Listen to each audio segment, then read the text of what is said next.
What's going on, guys? Gary with RAS Group, back in another video. Today we're going to talk about primary and secondary, specifically, between rifle and handgun, and kind of the misconception I see with a lot of people.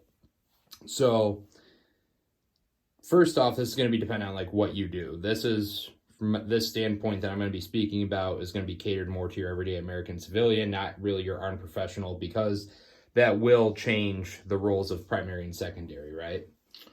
So kind of what I keep seeing is everybody is placing a lot of emphasis on rifles, right? And justifiably so. They're a force multiplier. They're easier to shoot than a handgun. Anybody that tells you differently is 100% inaccurate and wrong. Multiplying your points of contact on your firearm and thus being able to reach out further, more consistently, more accurately, that 100% rifles and long guns as a whole are easier to place effective rounds on target, right?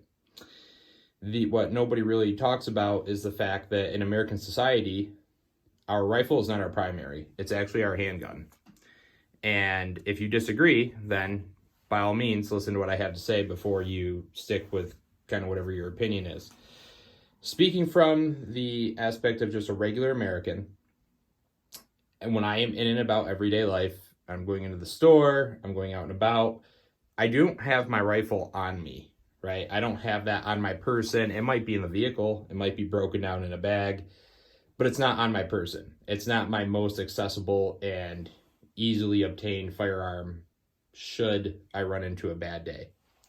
My pistol is, though, right? This is on me. This is on me, accessible, ready to go. By definition, that makes it your primary, right? Primary being first gun that you're going to be able to obtain or use or get to is going to be the one that's on your person. This is also why we talk about off-body carry not really being such a, we don't advise it. We don't advise people to do it. We actually advise them not to do it, because you are, by doing that, separating the tool from your body, meaning that it is not as accessible. It's still your primary, but you're creating hurdles in order to access your primary weapon at that point, right? It is much quicker to draw from inside the waistband holster than it is to manipulate the zipper of a fanny pack, draw from that fanny pack, do so safely. There's a lot of reasons why we don't really promote off-body carry.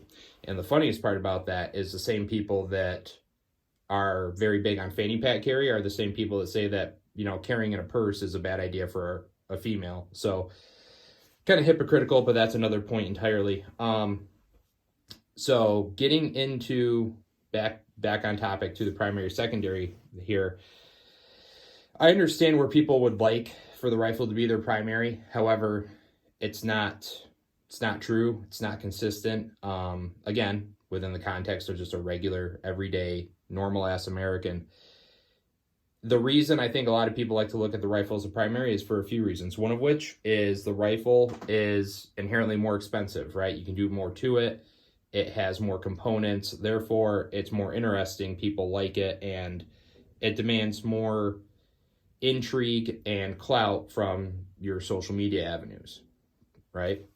Also, like I said before, because a rifle is easier to operate, a lot of people would assume or go towards that because to them, they're better with it. That would be their first option. Problem being is it really isn't. Right? Especially if we're talking about just everyday American life. Now I get a lot of people that bring up this, well, my rifle would be my primary in a, Red Dawn, SHTF, whatever situation. Cool. I'm glad that you think so. The reality is, if you're in that type of situation and you dress overtly as shit and you don't have the backing of a large force behind you or a large team even, you're going to be a target. You're going to be a target very quickly, especially when you're in and amongst other Americans who maybe don't know who you are. They just see somebody kitted up that's possibly an overt threat to them. Maybe it's one of those issues where it's we'll say a situation of misidentifying somebody as a threat when they're not a threat, or friendly fire, or failure to have proper identifiers, whatever it may be. And now you're taken out surely because you're overt. Whereas if I'm an enemy fighting force, I'm going to be looking for the overt personnel, right? I'm looking for the people that are visibly a threat right here, right now.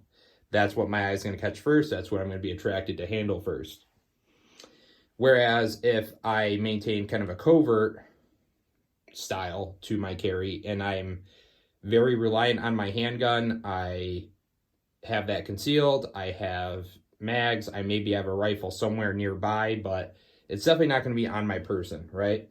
I see a lot of videos where a lot of guys will say, I carry a rifle with me every day, it's broken down in my bag.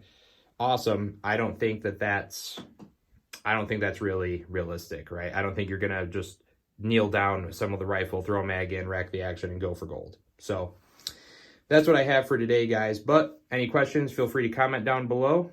You guys stay safe, stay trained, stay rad. I'll be back with the next one. Oh, and by the way, shout out to Brownell's, biggest sponsor of the channel. And make sure if you go over there and use anything over at Brownell's or buy anything like this Brownell's G17 slide, you in fact use code BOP10 at checkout. Love Brownell's. They make everything that I do possible. So shout out to them before we let go. All right, now stay safe, stay trained, and stay rad.